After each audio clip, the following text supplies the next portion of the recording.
So the third month, the main thing you're worrying about is getting through UWorld the first time and getting everything annotated. But don't forget to every morning get up and review. Always review. So while you're studying, you need to either be using flashcards, you can use Anki or Quizlet, or make your own, or use whatever you want. Some people even like Picmonic. So whatever works for you. Make flashcards or make UWorld notes. Some people keep UWorld notebooks. They write all of the annotations in a notebook instead of their first aid. You can do whatever you want. While you're annotating your first aid from UWorld, you might find some topics in UWorld that you just don't understand. So for those, either you can go back to your Kaplan lectures, your DIT, or your Pathoma would be really important to go back and review those topics again a second time, or you might turn to YouTube. I have many playlists that you can go and see covering a lot of the topics that I found were really difficult, and some people on YouTube have made awesome videos for that, especially Khan Academy. They have really great CVS Physio videos that you can see. The last month of studying for step 1 is just like you're so done with this exam. You just want it to be over. It's home stretch though, so don't give up and keep going. What you're going to do is you finished UWorld once, you're going to do it again.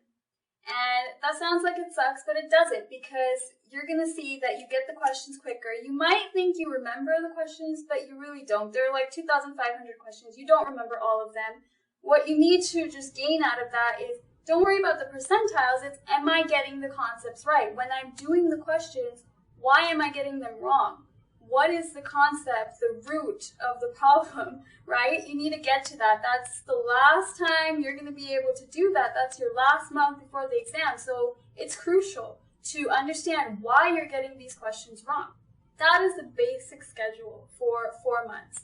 What I need to add to that, however, is the practice exams that you will be taking to gauge your steps and make sure you're always going in the right direction.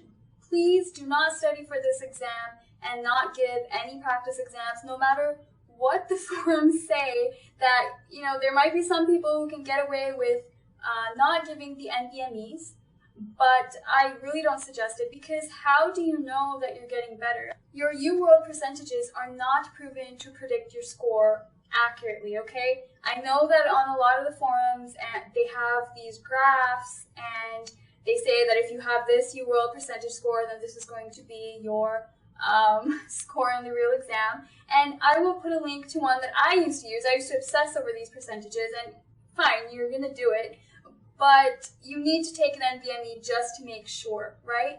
If you can't give all of them, at least give 3 so that you know that on average what your score will come out to be.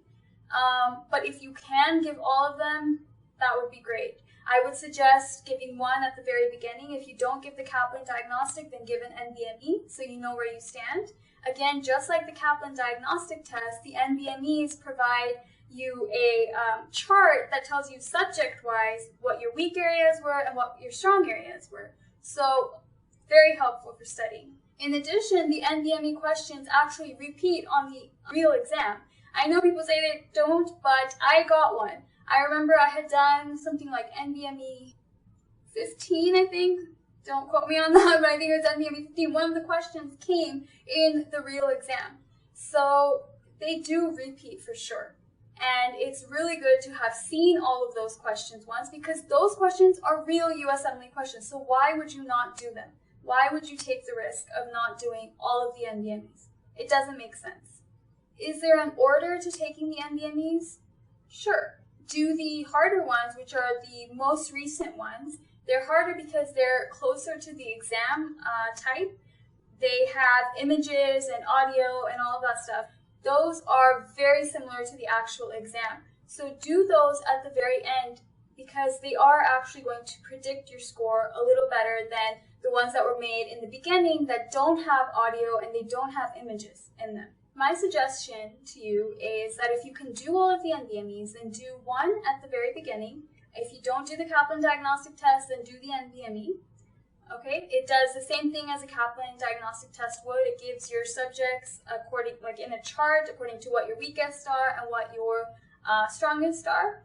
And it also is very close to the real exam, so it's actually better than Kaplan because Kaplan nitpicks with its questions sometimes. So if you want to do an NBME instead of the Kaplan diagnostic, go for it.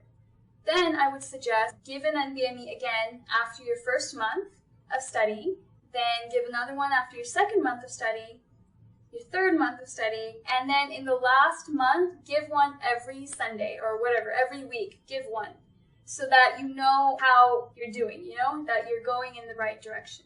In addition to the NBMEs, there are practice exams from UWorld. There are 2 of them, which are called the self-assessment exams. There's 1 and 2.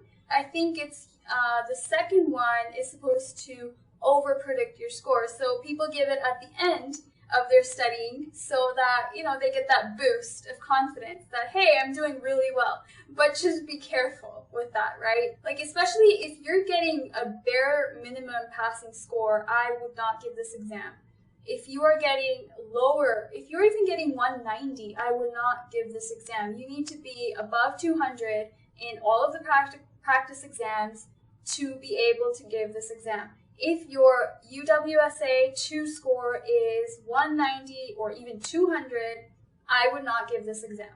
In general, though, if you are a foreign grad, you need to be scoring above the level of the average US grad.